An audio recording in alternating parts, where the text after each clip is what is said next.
Thanks, Freak. We're joined by Evil Genius's Poe Belter after a win against second place Cloud9. Must have felt pretty good, right? Yeah, it did feel pretty good. All right. Now, how important is it going into the final week of the split where you've got to play 4 games over 3 days to get that first win on the first day? It's really good, actually, because Chris also ended up losing their game, and that's kind of who we have to pass in order to make it to playoffs. And with them losing and us having won, that makes our really slim chance at making playoffs this week just a little bit better. So you guys really focusing on making it to playoffs? Is that where your eyes are right now? Yeah, go big or go home, you know? All right. I like that attitude. I love that attitude. So moving forward, right, you're going to have to win probably your next 3 games or possibly 2 to get into that playoffs, into the playoff spot. If you can't do so, though, how important is it to at least get 7th so that you have that choice for the relegation matches? I think that the amateur teams currently will all be able to beat, so that isn't as important to us. But, I mean, of course, it still is important to be able to face a weaker amateur team, so that's still a goal, you know, if we don't make playoffs. All right, speaking of amateur teams, what about CLG coming up here tomorrow with a little patchwork team? What are you guys doing to prepare for that match? Because it's very difficult when there's 5 guys that kind of patchwork team. I think we'll just, you know, try not to do anything stupid, and I think we should be able to win out because we just have so much more practice than they have together. I mean, I don't think they have any practice together at all. Yeah. Against Cloud9 specifically, they're famed as being such a fabulous team fighting team. We watched that game kind of start to go pretty late and stall out. So, I know we're jumping to the end of the game, but what were the calls at the end of the game to kind of accelerate and finally get that last fight that you were looking for to finish the game off? The game was just kind of like stalled out for 20 minutes because they have Orianna, Kog'Maw, Gragas, and those are all so good at clearing at high ground on the base, so we weren't really able to out-rotate them between their turrets or anything, and they just had so much AoE wave clear. We knew that all we had to do was kind of wait it out until next Baron, because then they'd finally come out of their base, and then we could force a fight on more open ground, and so that's pretty much what we did. And you guys picked the Mundo in that double AP. That seems to be all the rage, and Cloud9 kind of pioneered that in the last couple of weeks. Is that really the strategy? Just get Mundo tanky, stall it out, and then you guys win, even with a gold advantage early? Yeah. All right. No. There you go. Simple enough. Answer. It's the answer I was looking for. Thank you. No, the stacking magic resist on top of the health regen, having a giant front line is definitely helpful. But you also had a Braum and a really tanky Lee Sin. So how, given the fact that you're playing TF rather squishy, Tristana, who you have to protect, do you really need all 3 of those members to be super tanky, or is that just kind of how the the cards fell this time? It's just kind of how everything ended up happening. Mundo as a champion isn't too great at diving, so everyone has to be kind of beefy to survive the sort of longer team fight where you're not going to be killing their carries instantly at the beginning. All right, what's been happening with EG? I'm going to switch gears for a second here. You guys had the fastest game of the split at 24 minutes in your previous game, not this one, but the one before it. You guys beat CLG in about 27 minutes previously. What are you guys you guys just are getting it together at the end of the split? Like, what's happening? Is it finally coming together? Is the calls different? What's happened? What's changed? I think it's just an effect of us, just kind of stepping up our practice time, how seriously we're treating the game, and unfortunately it's come a little bit late, There's still a kind of slim chance that we make it to playoffs, though, and so we're hoping that we can ride this recent success into playoffs. All right, I want to jump into a replay from the game. About 40 minutes in, Cloud9 manages to pick up the Baron, but you guys get a triple kill off the backside of that. So talk to me about that initiation, because you actually go in pretty deep for this fight, so I'll let you walk me through it. Okay, so we see Dr. Mundo teleporting onto the ward right there. There's actually a ward in pit that if you teleported to, we probably could have just wiped them, but unfortunately that was a mistake. I get a stun onto high and then pop Hourglass, and so TF's really good at that, just stunning someone and then drawing aggro as soon as his Hourglass wears off. And my teammates, they're still all around me trying to get me after my Hourglass wears off, and from there on, Altex was putting out consistent damage, and then we're able to clean up the fight. It was a fantastic Braum ult, too, by Crepo there, yeah, lining them up.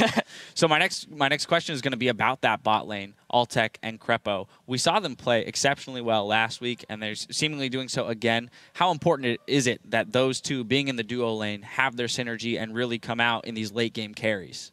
It's really good. Like, they've shown moments of brilliance throughout the entire split, even towards the beginning when Altic was a new member. Like, there was this game against Curse we had where we were doing Baron, and then they just both shot out skill shots and killed a guy trying to come in. So they work pretty well together, and it will only get better. So yeah, you guys seem to put a lot of attention there. Inox was down 130 CS, but still relevant on Mundo. Is it just that's the strategy? Just focus that bottom lane and get them fed? Yeah, I think that's just how our team ends up working out. Like It just happens. Yeah, he just is a very greedy for farm player, and it works out for us a lot of the time though, so it's okay. Well, yeah, when you're playing those hyper carries, you've got the Kog'Maw and the Triss. It's just kind of the flavor of the month right now in the AD carry position. It's not bad to be pulling a double lift and get all that farm. I want to jump into the final replay we have just real quick so we can close out the game itself. 48 minutes in, you guys go 5 for 1 in the mid lane. So just walk me through this kind of bulldozer of a fight. Okay, so they finally got out of their base, so I start flash engaging with the gold card, and then Braum lands a nice ulti, and then their carries are being zoned up by me because TF's like just the best late game champion in my opinion, and so yeah. From here it's just cleanup. They all used flash to get away from me, and then Window is chasing them down because he's so tanky, and in the back, Altex is dealing consistent damage. So you see this opportunity because you're the one who initiated it, right? So did you communicate that to your team, or did you just flash and go? I said, yeah, I'm going to go on high, guys. Go, go, go, go, go. Yeah, your Zhonya's plays were really, really good all game long. And I actually want to ask you, because you gave us the play-by-plays of those, what are the communication like? You just said that you say, I'm going, but what are the calls like in a very long, drawn-out game where you have a lead and you're just trying to stall it? When it's being stalled out, it's like, okay, we'll try pushing this lane. Okay, wait, never mind. They cleared the wave in 2 seconds. Let's try this lane. Okay, it's not working. We're just going to wait till the next Baron. All right, I have a question that's completely outside the realm of the game itself. It was actually a Twitter question that we had last weekend, which was directed towards you, of how do you balance work and school as a pro player and school, and then are you helping Altec in that kind of scenario, like having had that past experience? Yeah, well, fortunately, I don't have to worry about that anymore, but I guess it was kind of an issue having to juggle school and Pro League, but I just go to school, try and get as much homework and studying I could done during school hours so that when I was home, I could focus on playing. Right. And Altec, I mean, how is he? Is he handling it well himself? Or? Oh, yeah, he's actually on summer break right now. I think he opted to take like online schooling or something of that sort instead of just like trying to commute back and forth from Canada, because that would be kind of a hassle. That'd be rough. That would be rough, to say the least. That'd be so ridiculous. All right, I gotta ask you, what do you want to do when you grow up? Besides be a professional video game player? Or do you want to do this forever? Probably not forever, Oh. I'm kind of boring, I guess. I just want to have a stable office job, work a 9 to 5, come home to a wife and kids. There it is. He's planning ahead. Ladies. Anyway. Playoffs too. Yeah, looking into the rest of Super Week, you've got CLG, Complexity, and LMQ. Now, like we mentioned, there's the substitute roster of CLG. There's Complexity, one of the other teams that you need to pass up to get into that 6th spot, and then LMQ, who's just having a little bit of inner turmoil right now. So what are your thoughts on those 3 matches? Good odds, or how prepared are you? How confident are you going into them? We're pretty confident going into the rest of the matches this week because we think that we can beat all the other teams. Like you said, LMQ is having some inner struggles right now, which sucks for them but works in our favor. CLG with the roster kind of explosion switch up. And so yeah, having won the C9 match, which we expected to be one of the hardest for this week, we're feeling good. And since you guys said you had your eyes set on playoffs, so I actually want to change that for a second. If you were looking at Challenger, which Challenger team would you not want to face? You said you're good with all of them, but which one is the scariest to you?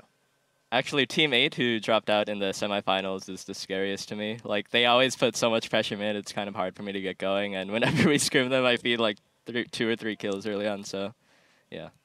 All right, well, lucky for you, that's not going to be an issue, I guess, at this point. Anyway, thank you so much, Pobelter, for joining us at the desk. Gave us a lot of information there. Now, we've still got more Summer Split action coming your way. After a quick break, LMQ will take on Team Solo Mid in a battle for first place. Don't go anywhere.